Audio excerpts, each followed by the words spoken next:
Welcome back to TLDR's daily briefing for Wednesday the 25th of June 2025.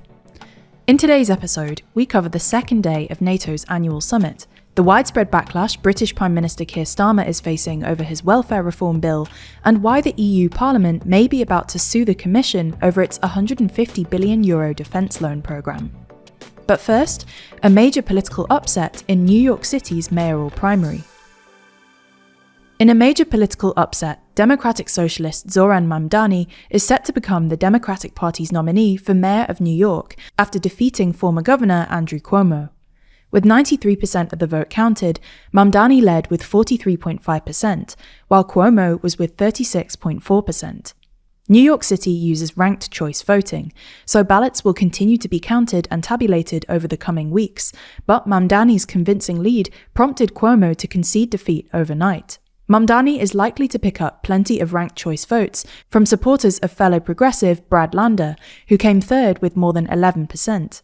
Mamdani and Lander cross-endorsed each other and regularly appeared with each other on the campaign trail, urging each of their supporters to rank the other second and not rank Cuomo at all. The primary election is a sort of microcosm of the wider battle for the Democratic Party, as it pitched a fresh-faced progressive against the party's old guard establishment. 33-year-old Mamdani, a New York State Assembly member and Ugandan-born Muslim with Indian heritage, was basically unknown until relatively recently.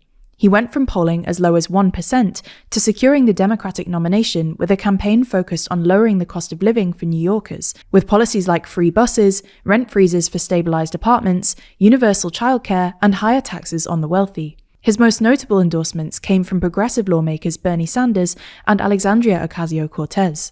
Cuomo's campaign was meant to be his political comeback, having resigned from the governorship 4 years ago amid sexual harassment allegations.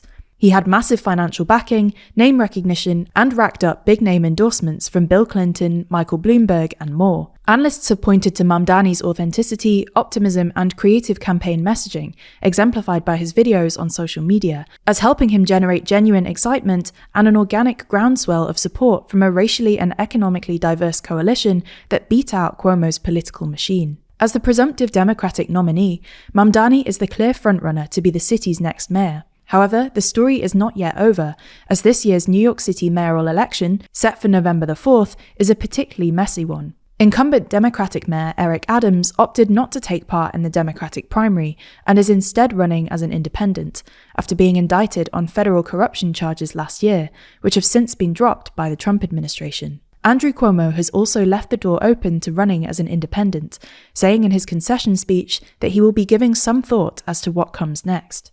The Republicans, meanwhile, are running their defeated 2021 candidate, activist Curtis Sliwa, for a second time. If you're interested in this story and what it means for the Democratic Party, the progressive movement, and US politics as a whole, we're putting out a video on the TLDR Global channel on Thursday morning.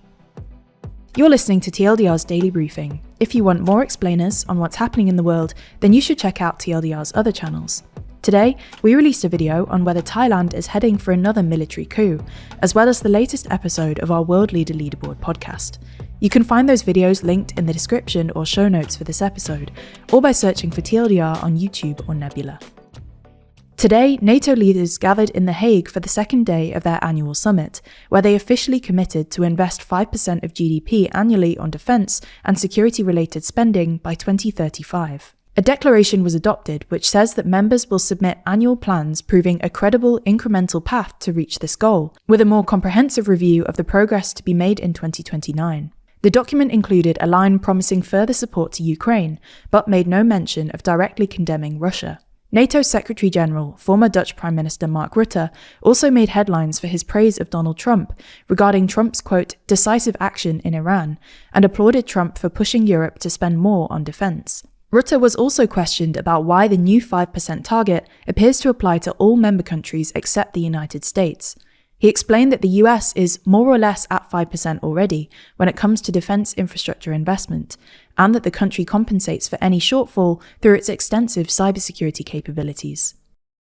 Moving to the UK now, where more than 120 Labour MPs have now indicated their support for a parliamentary amendment that would stop Prime Minister Keir Starmer's government's flagship welfare reform bill in its tracks. Aimed at getting more unwell people back into work and containing the growing benefits bill, the reforms have divided Labour activists and parliamentarians alike ahead of a vote next week, and the unfolding rebellion has been described as Starmer's biggest challenge to his authority yet, after he won the election this time last year.